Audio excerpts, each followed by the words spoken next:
Hello and welcome दोस्तों, एक बार फिर से आप सभी का स्वागत करता हूं अपने यूट्यूब चैनल में जिसका नाम है आत्मनिर्भर। हाँ, आत्मनिर्भर, जिसका हर एक वीडियो आपको बनाता है आत्मनिर्भर। Always dependent on yourself, never on other. Stipend से होने वाले नुकसान की गणना। दोस्तों, इससे पहले भी इस संबंध में मैंने वीडियो बनाया हुआ है जिसमें मैंने बताया था कि आपकी वरिष्ठता जो है स्टाइपेंड की वजह से प्रभावित नहीं होगी, ऐसा राजपत्र पे लिखा हुआ है। स्पेशली इसको मैंने क्लियर किया था, उस पर राजपत्र का फोटो वगैरह भी डाल के। परंतु बात करें कि क्या हमको इंक्रीमेंट वगैरह का लॉस है, तो हाँ, उसका लॉस है दोस्तों। और कितना और क्या कैसे लॉस है, इसकी जानकारी जो है हम आज आने वाले वीडियो में हम समझेंगे।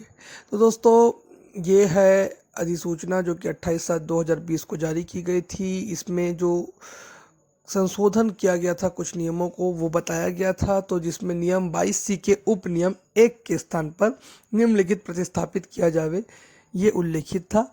जिसमें क्या किया गया था दोस्तों, सीधी भर्ती के पदों में चयनित शासकीय सेवकों को 3 वर्ष की परीक्षा अवधि में निम्नानुसार स्टाइपेंड दे होगा, ये लिखा हुआ था।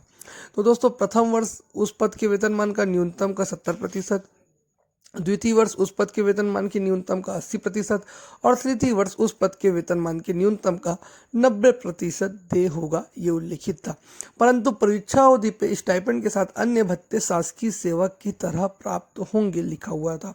शासकीय सेवक की तरह प्राप्त होने से तात्पर्य स्पष्ट नहीं होता दोस्तों कि शासकीय सेवक की तरह पूरा पूरा वेतन मिलेगा या शासकीय सेवक की तरह जो भत्ते दिए जाते हैं वही भत्ते दिए जाएंगे, लेकिन उनको 70% काट के दिया जाएगा।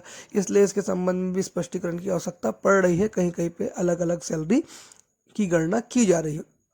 परीक्षा अवधि की समाप्ति के बाद, ये पॉइंट इंपॉर्टेंट है दोस्तों, परीक्षा अवधि की समाप्ति के बाद जब वह सेवा या पद पर स्थायी किया जाता है तब शासकीय सेवक का वेतन उस सेवा या पद के लागू समय मान का न्यूनतम नियत किया जाएगा। उस समय मान का न्यूनतम का तात्पर्य आपका जो बेसिक है, यहाँ पे आपका बेसिक कितना है, जैसे लेक्चरर की बात करें हैं हम, तो लेक्चर का बेसिक है 38,100 रुपये। इसमें 3 वर्ष का इंक्रीमेंट जो है एक मुश्त मिलता 3 वर्ष के बाद, 3 वर्ष के बाद जब आप स्थायी हो जाते उस समय में, परंतु आपको उस समय का अधिकतम होता जब वो 38,100 में 3 वर्ष का इंक्रीमेंट जुड़ा हुआ होता। परंतु आपको उस समय मान का न्यूनतम बोला जा रहा है, अर्थात आपको कोई इंक्रीमेंट नहीं दिया जाएगा। केवल आपका जो बेसिक पेमेंट है अर्थात 38,100 जो है 38,100 रुपये लेक्चरर में है ना, शिक्षक में अलग है, सहायक शिक्षक में अलग है, जो मैं अलग अलग वीडियो के माध्यम से बताया हुआ हूँ। वो जो आपका बेसिक है वो, और साथ में उसके अलावा जो डीए वगैरह मिलता है, जो अन्य भत्ते मिलते हैं, वो दिया जाएगा। आपको एक भी या किसी भी प्रकार का इंक्रीमेंट नहीं मिलेगा। तो दोस्तों, अब आपको और क्या लॉस हो रहा है उसको समझते हैं। तो पहले वर्ष में दोस्तों हमारे को 38,100, जैसे मैं लेक्चर की बात कर रहा हूँ, यहाँ पे मैं कैलकुलेशन के समय में महंगाई भत्ता को 17% मान रहा हूँ, 12% की जगह 17%, जो आगामी और बढ़ने की उम्मीद है, तो हम 17 में मान के चल रहे हैं। 38,100 बेसिक पे चल रहे हैं, व्याख्याता के बेसिक की गणना कर रहे हैं। इसके आधार पर शिक्षक सहायक शिक्षक का भी आपको समझ आ जाएगा। 38,100 जो है व्याख्याता वर्ग का बेसिक है, मैट्रिक्स लेवल 9 का, उसका 70% 26,670 पहले वर्ष में दे हो रहा है। महंगाई भत्ता कितना दे हो रहा है, 38,100 का अगर 17% दिया जाता तो 6,477 रुपये मिलना था। परंतु वहाँ पे क्या उल्लेखित है, वहाँ पे लिखा हुआ है कि मूल वेतन में जो है महंगाई भत्ते की गणना की जाएगी। मूल वेतन से तात्पर्य मैट्रिक्स लेवल पे आहरित वेतन से है, और यहाँ पे आहरित वेतन आपका 26,670 हो जाता है। 26,670 का 17% निकालते हैं तो 4,534 रुपये प्राप्त होता है। यहाँ पे भी आपको कुछ नुकसान होता है। तो 38,100 और 6,477 मिल के जो राशि बनती उसका 10% आपके खाते से कटता और सीपीएस अकाउंट में जाता, उतना ही गवर्नमेंट का भी अंशदान होता। परंतु अभी क्या हो रहा है कि 26,670 के हिसाब से कैलकुलेट किया जा रहा है, जिसमें 4,534 रुपये डीए का या महंगाई भत्ते का गणना हो रहा है, और उसका 10% 3,120 निकलता है। यह जो 3,120 आपके खाते से कट के सीपीएस में जा रहा है, और सीपीएस अकाउंट में आपके ही जो पेंशन अकाउंट है उसमें, और उनके द्वारा जो गवर्नमेंट है, आपके गवर्नमेंट द्वारा भी उतना ही राशि का योगदान आपके सीपीएस अकाउंट में किया जा रहा है। तो ये जो राशि योगदान वाली, गवर्नमेंट की योगदान वाली राशि है, वो भी आपको कम हो जा रही है। यदि हम पहले बेसिक के हिसाब से 38,100 के हिसाब से पूरी गणना करें और दूसरे कंडीशन में 26,670, मतलब कि हम 26,670 के हिसाब से 70% वाली गणना करें, तो दोनों का अंतर जो है 14,711 रुपये आता है। दोस्तों 14,711 रुपये का हर माह नुकसान हो रहा है हमको पहले साल में। दूसरे साल में दोस्तों हमारे को इसी तरीके से गणना करके निकालते हैं तो 9,807 रुपये होता है और तीसरे साल में 4,904 रुपये होता है। जब तीनों को जोड़ देते हैं तो हमारा 29,422 रुपये होता है, जिसको 12 से गुणा करने पर 3,53,000 रुपये, 3,53,064 रुपये होता है। ठीक है दोस्तों, तो इस प्रकार हमको 3 वर्षों में 3,53,064 रुपये का नुकसान जो है स्टाइपेंड की वजह से हो रहा है। क्या दोस्तों हमारे को केवल इतना ही नुकसान हो रहा है?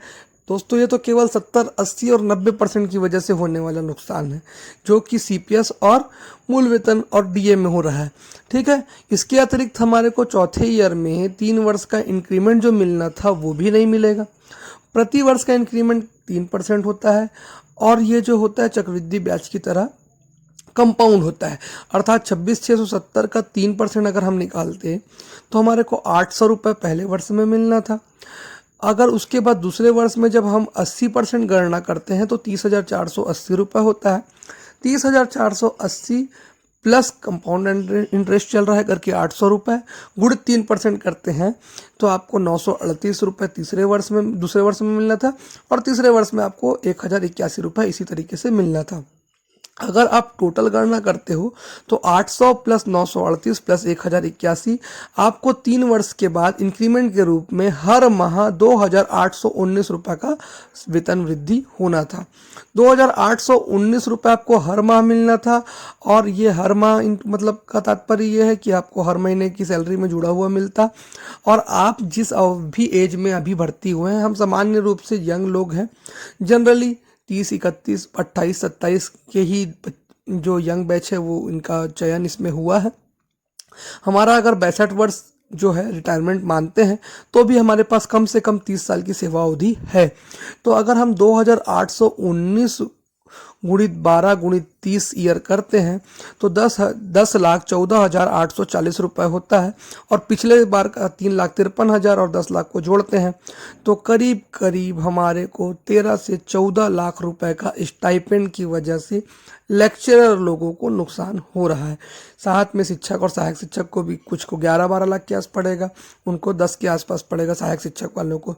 दोस्तों इस प्रकार से हमारे को बहुत सारा नुकसान हो रहा है, इसलिए हम चाहते हैं कि इसके खिलाफ एक मुहिम चलाई जाए, जिसके लिए हम न्यायालय की शरण लेने की भी कोशिश कर रहे हैं दोस्तों, और हम जो है कोर्ट केस भी दायर करने वाले हैं। इस प्रकार हमको केवल वेतन का ही नुकसान नहीं है दोस्तों, इंक्रीमेंट का भी नुकसान है और थोड़ा बड़ा भी नहीं। प्रति अभ्यर्थी को 13,67,904 रुपये, जो कि यही नहीं होता, छोटा अमाउंट नहीं होता है। अगर आप इसका 3,177 से गुणा करते हो जितने की भर्ती हुई है तो आप सोच भी नहीं सकते सरकार को कितने का फायदा और हमारे अभ्यर्थियों को कितने का नुकसान हो रहा है। तो दोस्तों उम्मीद करता हूँ इस मुहिम में आप सभी हमारा साथ देंगे, और वीडियो पसंद आया होगा दोस्तों तो लाइक करें, वीडियो को सब्सक्राइब करें, वीडियो को शेयर करना ना भूलें दोस्तों। इसी तरीके से आप शिक्षक और सहायक शिक्षक की भी गणना कर सकते हैं, जिसमें करीब करीब 11 से 12 लाख रुपए एवं 9 से 10 लाख रुपए का लॉस जो है पर अभ्यर्थी को हो रहा है, हर एक अभ्यर्थी को। दोस्तों वीडियो को ज़्यादा से ज़्यादा शेयर करें, लाइक करें, कमेंट करें। कोई भी डाउट हो, कोई चीज़ समझ नहीं आ रही हो तो उसको पूछें, और हमारे से जुड़ने के लिए हमारा नंबर और बाकी चीज़ें दी हुई है, आप बिल्कुल कांटेक्ट कर सकते हैं। धन्यवाद।